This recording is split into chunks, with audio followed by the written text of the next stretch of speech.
You're probably watching this because you've got an interview for a high ticket sales role coming up, or you want to be prepared for the time that you do. I've been able to get into my dream high ticket sales roles that have paid me upwards of 20K a month, even with little experience, all based on the principles that I'm about to share with you in this video. I've also personally interviewed dozens of closers and setters myself, and I'm friends with recruiters, sales managers, and offer owners, so I know exactly what they're going to ask, but more importantly, how to answer their questions. So without further ado, here's how it works. I've been on both sides of the closer interview.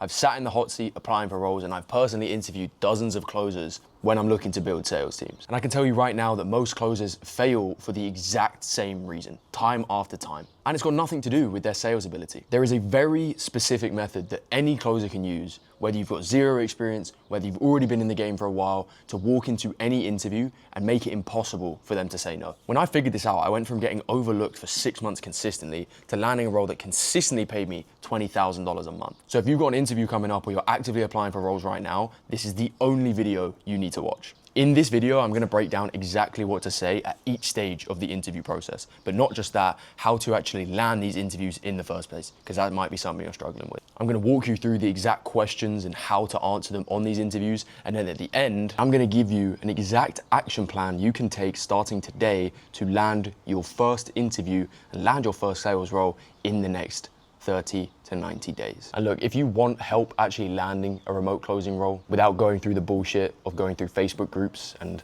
searching and sending hundreds and hundreds of Loom applications every single day, click the link in the bio. We might be able to help you out. If not, no stress. It's always there if you need it. Now, the first thing to know is your Loom application is actually your first close. When you're applying for a Loom, you need to actually sell them on getting you an interview. At each stage of the interview process, whether you're applying, actually on the interview, you have to believe that you are selling the interviewer. You're selling the sales manager, you're selling the offer owner. If you can't sell yourself in a 90-second Loom, then why would any self-respecting business owner running a 7-figure business trust you on a 45-minute Zoom call? They wouldn't, it doesn't make sense. Especially on paid traffic, when those business owners are paying for those leads to get on your calendar. Most closers treat Loom videos like a CV, reading about experiences and showing up in a terrible way. They're showing up with bad audio, they're next to dark rooms, they're rambling, they're sending 5-minute Loom videos. As a sales manager who has watched hundreds and hundreds of Looms, I do not want to see a 3 to 5 minute Loom video. If you can't tell me why I should hire you in 90 seconds, then I'm not going to hire you. The person watching the Loom isn't thinking, how nice is this person? They're thinking, is this person going to represent my brand to the best way possible? And are they going to protect my close rate and bring me in cash? Because at the end of the day, as a sales rep, that's your motherfucking job, to bring in cash for the business. Simple way to do a Loom is just 90 seconds. Hook, credibility, sales style, avatar alignment, and the close. If you do not have a structure in place right now in your Looms, it's absolutely killing you because you have no idea what works. You have to treat Looms as if it is a sales call. Same exact structure. You wouldn't go into a sales call willy-nilly hoping you can just figure it out. I hope not anyway. Otherwise, you're probably not closing many deals. I'm gonna give you a 90-second example right now of what a perfect Loom should look like. First of all, notice one thing. My background shows that I'm a person of high status. You see the Marbella mansion in the background. Now, you may not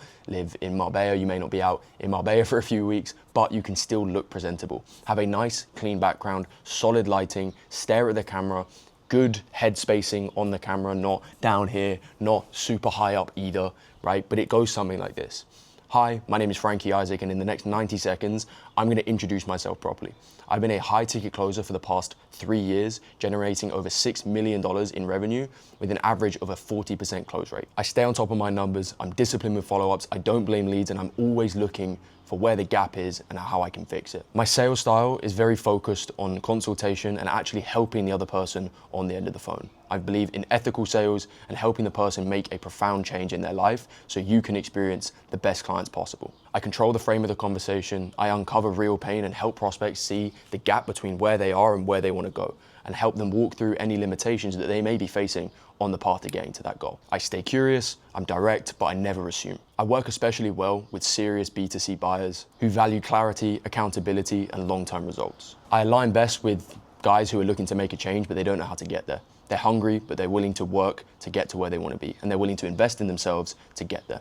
Now, they may still have fears and doubts and uncertainty, but that is my role to help them come through that and get to the other side where they're producing for themselves and their families. I want to help the buyer understand why they're actually doing what they're doing. I'm an extremely controlled closer who doesn't let emotions get in the way and focus on protecting your brand's reputation and focusing on consistent, conversation, consistent conversions. So if you're looking for someone who owns their pipeline, respects paid traffic, and treats revenue like it's their own, I'd love to jump on a call with you to see if our energies are aligned. And if you are, let's make some money together. Something as simple as that. Now, I got that from a top recruiter. His name's Joel Elster. I don't want to take the credit, but the loom and the why behind what you're saying is very, very crucial.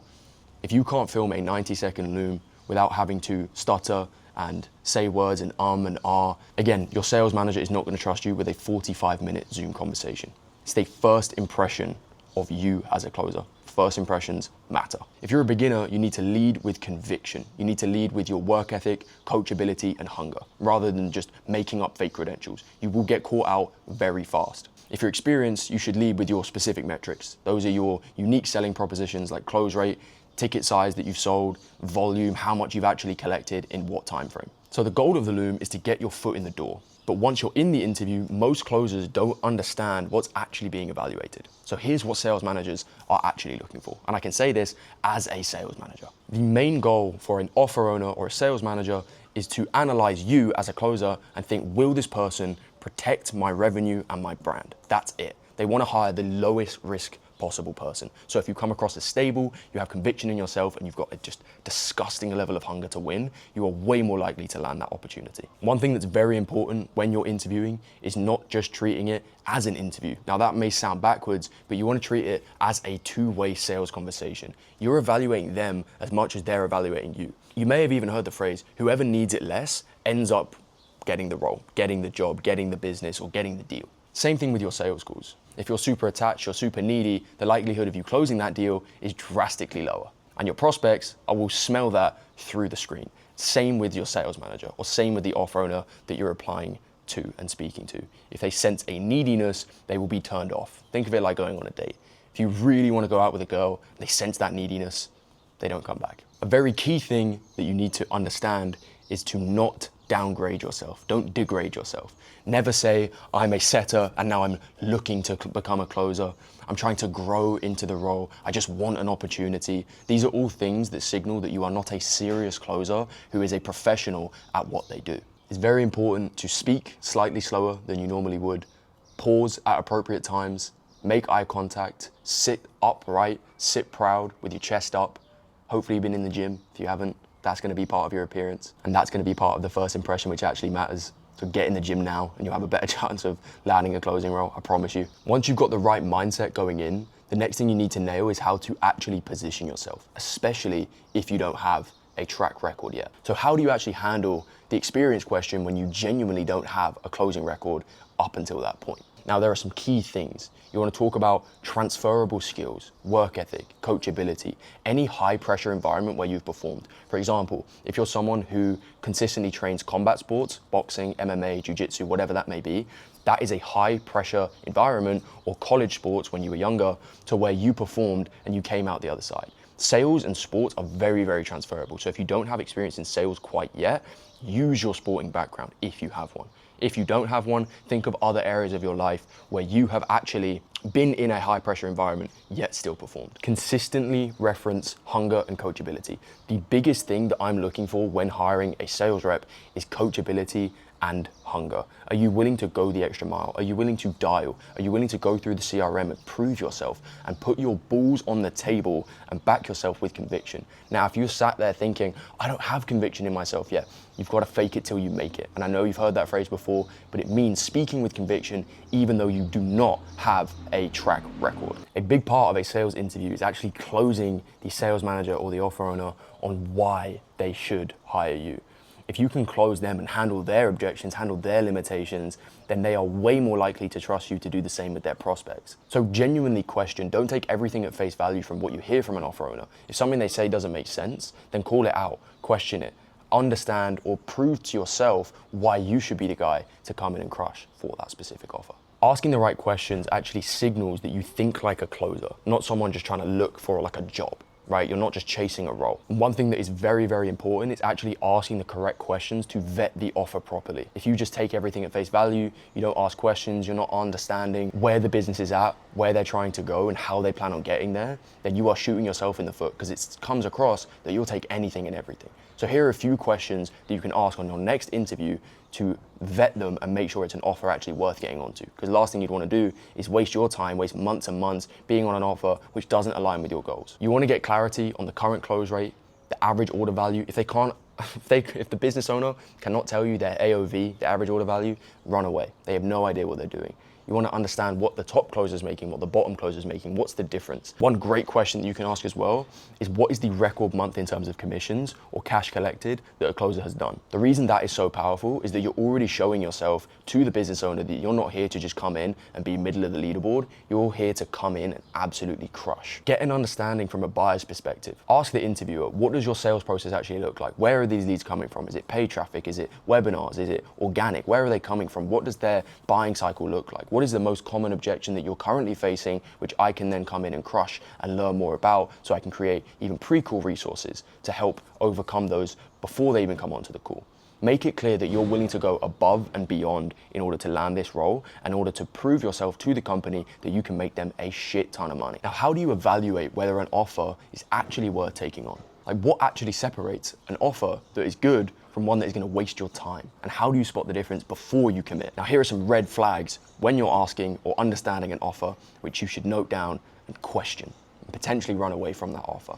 Now, if they have vague answers about lead volume or lead quality, they don't really give you tangibility, they're not transparent about challenges and realistic timelines, then run away. If they give you unrealistic promises, you will come in here and crush 20K in your first month.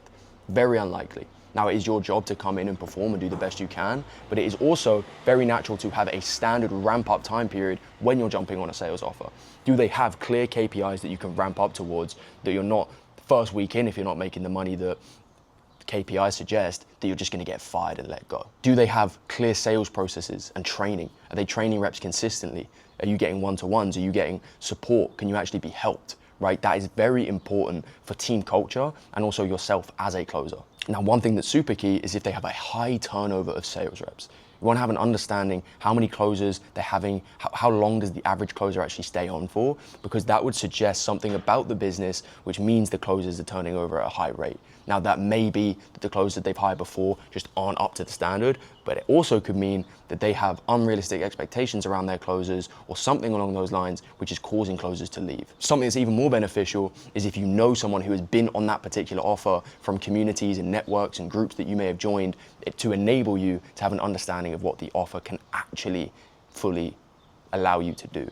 Because a lot of offers in this space will lie to you because they are desperate to get closers in. Be very, very careful of those. Now, I tell people whenever they reach out to me asking for roles or how do I get on a role, the best roles in the industry do not come from offer boards and job roles, they come from referrals. Ultimately, none of your interview skills and your ability to do a great loom matter if you suck at closing.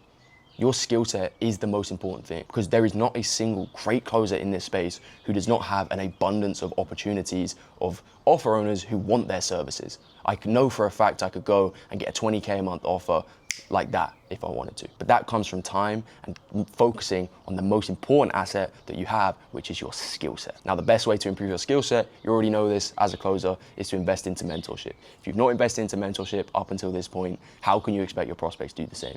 I know we're going a little bit off track here, but it's super fucking important. Your skill set is the most important asset that you have, so focus on that. Whenever you do land a role, give it minimum of 90 days unless major red flags appear from day one. You've got to give it time to cook, if you will. You've got to get it time to grow and allow you to get realistic expectations of what you can actually be making month after month. The first 2 weeks to a month is learning, and by the end of that first month, you should be consistently hitting KPIs, crushing those records out of the park if you are good. Again, which comes down to your skill set. No matter how good you are at interviewing, if you suck as a closer, you will get fired because you're not performing. Something that is super key is communication. Notice, is the offer owner or is the sales manager communicating, over communicating? Are you over communicating with them? Are you following up day after day? That's something that is so important. After an interview, how are you following up with them? Are you just hoping to hear back? Are you just sending an email into the abyss? Or are you going out of your way to find their LinkedIn, to find their Instagram, to find their Twitter, to find their Facebook, whatever that may be, to hit them up on all platforms so you can prove to them that you are the fucking guy for the role. You are the hungriest motherfucker there is. Because what will that show an offer owner? If you're following up with them day after day after the interview, then they will see that as a sign that you're going to do the same thing for their leads, which makes you a way lower risk option to bring on as a closer. The last step is actually closing the interview like a closer. Your main goal should be to try and close the sales manager or the interviewer on hiring you as soon as possible. Asking a simple question of, is there anything that I said today that would make you hesitant in moving forward, can absolutely completely reframe the dynamic. You can essentially handle objections before they walk away and actually go and think about it. You've got to appreciate that it is the exact same as taking a sales call. You're just selling yourself to the business owner. That is the biggest takeaway that you should take away from this entire video. So what are the exact steps to take right now if you want to land a closer role in the next 30 days? Number one, identify 3 to 5 types of offers that you genuinely believe in. Research the influencer, the product, the ICP, the ticket price before even applying. Knowing the offer better than some of the reps already on it is a massive green flag to them. I want you to personally reach out to offer owners directly through Instagram. Don't just fire applications into the abyss through job boards, because that is a surefire way to just be grouped in with everyone else. Record 5 or 6 different looms for different offer types. Practice all 6 vetting questions with a partner and evaluating real offers using the red flag and green flag framework. Now, the only thing that's actually going to determine whether or not this works is if you take radical motherfucking ownership. You are the only person who is responsible for whether or not you get on offers. Volume with quality is the most surefire way that you can land offers. Sending out 2 looms a month or 1 loom every day isn't going to cut it. That's only 30 looms a month. Send out as many as you possibly can. If you are not on a closing role right now, treat it as your job. It is your assignment to land a closing role. So what is going to give you that best assignment? As much volume as you possibly can with the quality, using the tips that we've discussed today. Now, if you need help actually finding closing roles, where to look, how to actually land those roles, let me know and I can create a completely separate resource, a video on that if that's something you'd find useful. But if I'm completely direct and honest with you, the best way to land an offer is by investing into mentorships and coaching. If you invest into someone who has a proven track record, whether that's me or whoever, I don't mind, you are way more likely to land a role, because you are essentially borrowing the conviction, you're borrowing their name in order to land that closing role. And the best closing roles often aren't on the job boards. They're actually through referrals, through networking. So if you can build your network through your community, that is going to be the best way to land a role. So now you've seen exactly what sales managers are actually looking for, how to build a loom that gets you noticed, how to run an interview like a closer, what separates good offers and bad offers, and the mindset that will actually keep you in the game the long run. You have everything you need to go and make this happen, regardless of where you're starting from. Now, if you want that more direct help to actually get there faster, click the link in the bio. We can have a conversation. If not, I'll see you in the next video. I appreciate you checking it out.